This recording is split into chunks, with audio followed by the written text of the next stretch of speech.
दोस्तों आम बजट आ चुका है और बजट आने के बाद आपके मन में एक ही सवाल कि अब कितना % इनकम टैक्स देना पड़ेगा और इनकम टैक्स स्लैब में क्या चेंजिंग हुआ है। तो हाँ, इनकम टैक्स स्लैब में चेंजिंग हो चुका है।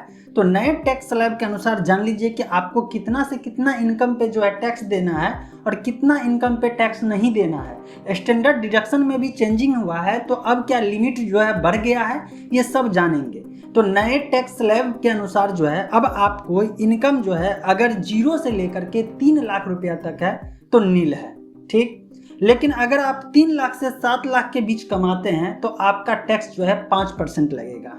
लेकिन यहीं पे 7 लाख से 10 लाख तक कमाते हैं तो आपको वहां पे टैक्स 10% देना है। अगर इनकम आपका 10 लाख से 12 लाख के बीच है तो आपको टैक्स जो है 15% देना है। और फिर इनकम 12 लाख से 15 लाख के बीच है तो आपको 20% जो है इनकम टैक्स देना है। और अगर आपका इनकम 15 लाख से ऊपर है तो आपको 30% जो है इनकम टैक्स देना है। तो एक तो ये चेंजिंग आया ही आया, साथ साथ जो है स्टैंडर्ड डिडक्शन में जो पहले 50,000 रुपया था उसको इंक्रीज करके 75,000 रुपया कर दिया है। लेकिन यहीं पे अगर आप शेयर मार्केट में जो है पैसा लगा रहे हैं, म्यूचुअल फंड में पैसा लगा रहे हैं, तो आपके लिए बहुत ही बुरी खबर है। और बुरी खबर ये है कि लॉन्ग टर्म कैपिटल गेन और शॉर्ट टर्म कैपिटल गेन पे जो टैक्स था उसको बढ़ा दिया गया है। जो लॉन्ग टर्म कैपिटल गेन पे पहले 10% टैक्स लगता था उसको बढ़ा करके 12.5% मतलब 12.5% कर दिया गया है। और ये शॉर्ट टर्म कैपिटल गेन है उस पर 20% कर दिया गया। मतलब कि अगर आप म्यूचुअल फंड में पैसा लगा रहे हैं तो यही सोच के लगा रहे हैं कि आपको लॉन्ग टर्म कैपिटल गेन लेना है, क्योंकि म्यूचुअल फंड में लोग SIP ज़्यादा करते हैं और इसको जो है लंबे समय के लिए इन्वेस्ट करते हैं। तो ऐसे में जो इन्वेस्टमेंट पे जब अब आपको टैक्स देना पड़ेगा तो वो टैक्स का जो परसेंटेज है वो बढ़ गया। अब 10% से 12.5% आपको देना पड़ेगा। वहीं पे 1 साल के भीतर अगर आप जो है इन्वेस्टमेंट को जो है निकालते हैं वहां पे कैपिटल गेन होता है तो अब आपको 20% देना पड़ेगा।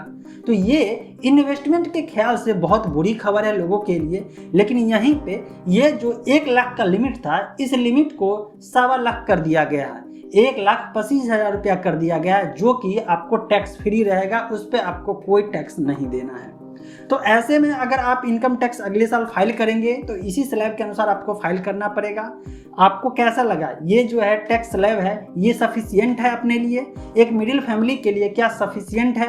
क्या यहाँ पे इन्वेस्टमेंट के पॉइंट ऑफ व्यू से कोई भी जो है टैक्स स्लैब लाया जा रहा है या कोई भी जो है बजट में जो है इस तरह से पेश किया जा रहा है कि जो मिडिल परिवार से लोग बिलोंग करते हैं वो ज़्यादा से ज़्यादा सेव कर सके और ज़्यादा से ज़्यादा पैसे को सेव किए हुए पैसे को इन्वेस्ट कर सके?